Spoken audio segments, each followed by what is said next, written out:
নমস্কাৰ, good evening.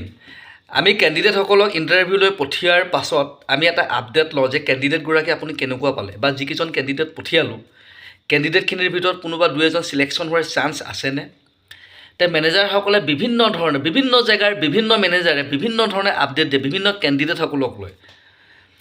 কেতিয়াবা আপডেটবিলাক শুনি বহুত হাঁহি উঠে, হাঁহি ৰখাব নোৱাৰোঁ, আৰু কেতিয়াবা বহুত বেয়াও লাগে।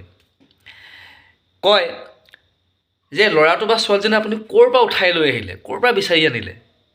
কোনোবাই কয় যে এই ছোৱালীজনী বা এই ল'ৰাটো খেতি কৰিবৰ কাৰণে যোগ্য, তাক আপুনি ঘৰলৈ পঠিয়াই দিয়ক। কোনোবাই ক'ব যে এই ৰাম, তাইক গম নাপায় নে ইয়াত ইণ্টাৰভিউ আছে, তাইক ইয়াত ফেশ্বন শ্ব' পাতি থৈছোঁ বুলি ভাবিছে নেকি। কোনোবাই ক'ব এই বৰ আলসত ডাঙৰ দীঘল হোৱা ছোৱালী, বুজিছে, বৰ আলসত চাগে ডাঙৰ দীঘল হৈছে এই ল'ৰাটো, গোটেই ই চাকৰি কৰিব নোৱাৰে, ইয়াক নপঠিয়াব, ইয়াক কথা বতৰাতে গম পাইছোঁ। কোনোবাই ক'ব বাৰে বা ইয়াৰ যিহে এটিটিউড, কথাৰ ৰিপ্লাই এটা ভালকৈ দিব নাজানে। কোনোবাই ক'ব যে ল'ৰাটোৱে নিজেই গম নাপায় সি কি পষ্টৰ কাৰণে আহিছে, গতিকে সি কালি কি জব কৰিব। কোনোবাই ক'ব ল'ৰাটোৱে যিখন গাড়ী লৈ আহিছে তো এইটো ল'ৰাই যে চাকৰি কৰিব নালাগে, ই বাপেকৰ পইচাত ডাঙৰ দীঘল হোৱা, বাপেকৰ পইচাতে মজ মস্তি কৰা ল'ৰা হয়, ই চাকৰি কৰিব, মোক তেনেকুৱা নালাগে, মই সময়খিনি নষ্ট নকৰোঁ, আপোনালোকেও নকৰিব, ঠিক আছে। যিটো ল'ৰাই গাড়ী লৈ আহিছে সেইটো ল'ৰাই কালি কি কাম কৰিব।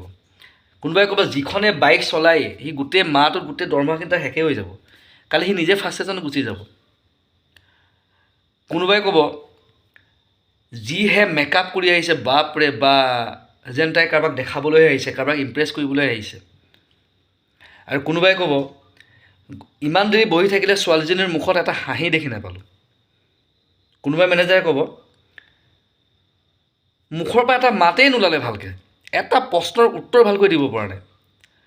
কোনোবাই ক'ব ল'ৰাটোক সুধিলোঁ তুমি চাকৰিটো কেলৈ কৰিব বিচৰা, সি নিজেই গম নাপায় কেলৈ কৰিব বিচাৰে। আকৌ কোনোবাই ক'ব ল'ৰাটোক সুধিলোঁ যে তুমি চাকৰিটো যে কৰিবা, যিটো দৰমহা পাবা সেই দৰমহা পইচাৰে কি কৰিবা, সি সেইটোকেই ক'ব নোৱাৰে।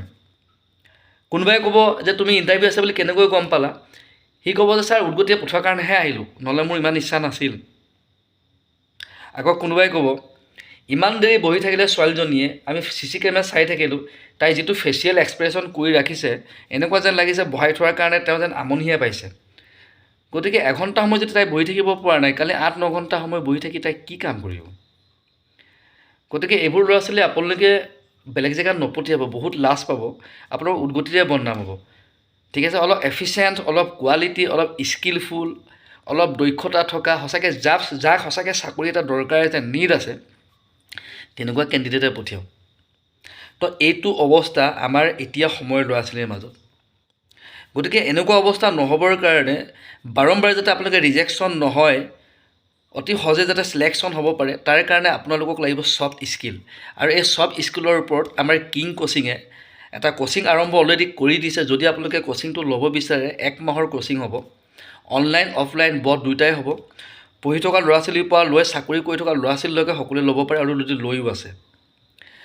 ইয়াত আমি প্ৰপাৰ আপোনাৰ communication skill, conversation skill, leadership quality, dedication, discipline, punctuality, work ethics, decision making, problem solving ability, conflict management, negotiation skill, how to focus your task, কামত কি ধৰণে ফ'কাছ কৰিব, আৰু লাইফৰ যিটো গ'ল আছে গ'ল কি ধৰণে এচিভ কৰিব, গোটেই ইণ্টাৰভিউ স্কিল টেকনিকৰ ওপৰত বিভিন্ন ধৰণৰ কুৱেশ্যন কৰিলে কুৱেশ্যনৰ ৰিপ্লাই আপুনি কেনেকৈ দিব, আপোনাৰ gesture, posture, body language, eye contact, facial expression, tonality, tone of voice, tune, গোটেইখিনিৰ ওপৰত প্ৰপাৰ ট্ৰেইন কৰা যাব। খুব মিনিমাম এটা চাৰ্জেছ লোৱা হ'ব। যদি কোনোবা ইচ্ছুক কেণ্ডিডেট আছে তেতিয়াহ'লে অতি সোনকালে এই কিং কোচিঙত কণ্টেক্ট কৰিব পাৰা। তো অলৰেডি আমাৰ নেক্সট বেচ পুনৰ আৰম্ভ হ'বলৈ গৈ আছে।